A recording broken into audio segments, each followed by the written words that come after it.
In this video, I am going to tell you about a test taken by a student yesterday, and I'll update about the test, that what are the things coming and what was the pattern, and was it easy or was it difficult. The student who took the test was very intelligent, very hardworking. It's not important to be intelligent in IELTS, it's important to be hardworking, to practice a lot, to have a good test. Friends, this is Kashif Shehzad, and I am an IELTS trainer. I teach IELTS online and offline. I also work as a student counselor and as a teacher trainer. I am connected with a couple of schools, and we work in Gujarat in the name of Barful Educational Services on Garipura Road. Let me tell you some details about the test, how it was, the listening module, the writing module, reading module, and the speaking module. I haven't had a discussion with him about speaking. He came to me after taking the test, and I asked him different questions, and he was quite satisfied that he'll get 7 bands. I'll definitely have an interview with him, and I'll upload that interview on my TikTok and YouTube channel. First of all, let me clear you one thing. IELTS is not easy. It is difficult, but our work is to make it easy for you. Cambridge exams, either it's A levels or it's IELTS. It's not easy. You have to do a lot of practice to get the good bands. If you can focus, you can dedicate yourself daily 2 hours, then you can get bands. I won't compare it with O levels. O levels is a bit easy, but A levels is very hard. You read it, you understand it, then you practice it. Same is the case for IELTS. You read it, you understand it, you solve it, and then you practice it. The more you practice, the more it's a chance to get good bands. First of all, let me explain another thing. There are 2 basic module, first 2 module, listening and reading. If listening is difficult, then reading is easy. If listening is easy, it means reading will be difficult. I had an interview, a short interview with my student yesterday, and he told me, sir, listening was very difficult. And I asked suddenly about the reading, and he said reading was easy.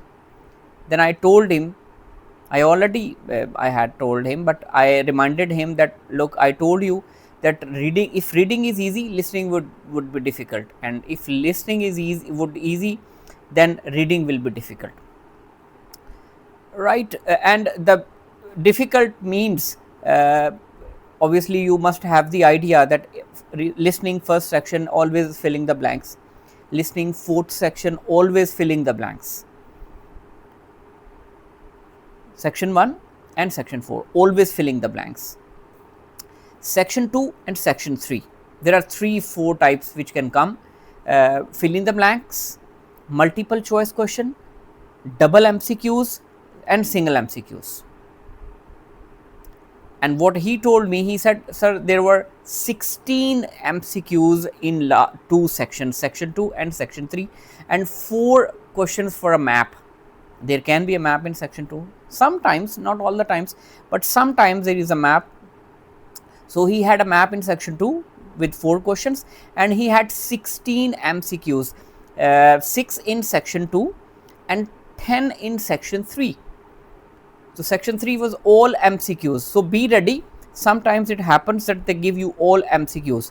And one surprising thing which he told me, he added information in my database that there were 3 people taking test over there, 2 male and 1 female, and he asked another male test taker after the test, and his test was different than his test. So that was surprising for me. In IELTS center, there are 3 candidates and 3 have different tests, and I may explore this further by contacting some of my friend in IDP center, that what's the matter, that do they randomly choose the test for every candidate?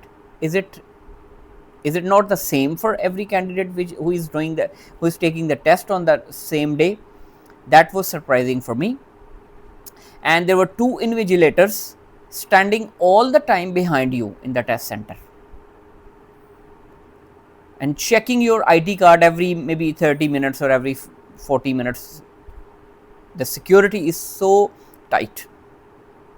Well, the listening was difficult and he attempted it, and he said reading was easy. He was easily he could solve it easily. And in reading, I always mention fill in the blanks and true false are very important. He had almost 14 filling the blanks, 6 in first section, 4 in second section and 4 in third section, 14 fill in the blanks. And true false, 7 in first section, 3 in second section, 10 true false. So 14 filling the blanks and 10 true false he had in test. In the second section, he did not have list of heading, he had matching headings, and 3 filling the blanks and 3 true false, 6 matching headings. And in the last question, he had 5 MCQs or 6 MCQs, 3 filling the blanks and maybe 3 true false. So that's how this combination is. I normally tell my students a pattern of reading, like how many true false, how many filling the blanks come during the test. And writing, there was a 1 line graph and 1 topic for the task 2. So that's all I wanted to tell you about the test, that they can give you anything on that particular day. Some student asks, sir, the books which we are practicing from, is there any chance something comes from that book? So I say no, there is no chance anything comes from that practice except the speaking module. The speaking module, I have provided you the files, I have uploaded on the my Google Drive, and you can check it from my YouTube channel. On IELTS speaking videos, I have uploaded the files for the part 1, part 2 and part 3. These are 50 cue cards at least minimum, and definitely most of the times speaking cue card and questions come from those files which I have composed and uploaded on the YouTube. You can check it from the YouTube channel, you can check it from the TikTok. And that's all from today. I'll come with the next video of IELTS next time. Till then, take care of yourself and remember me in your prayers. Thank you very much for watching my videos.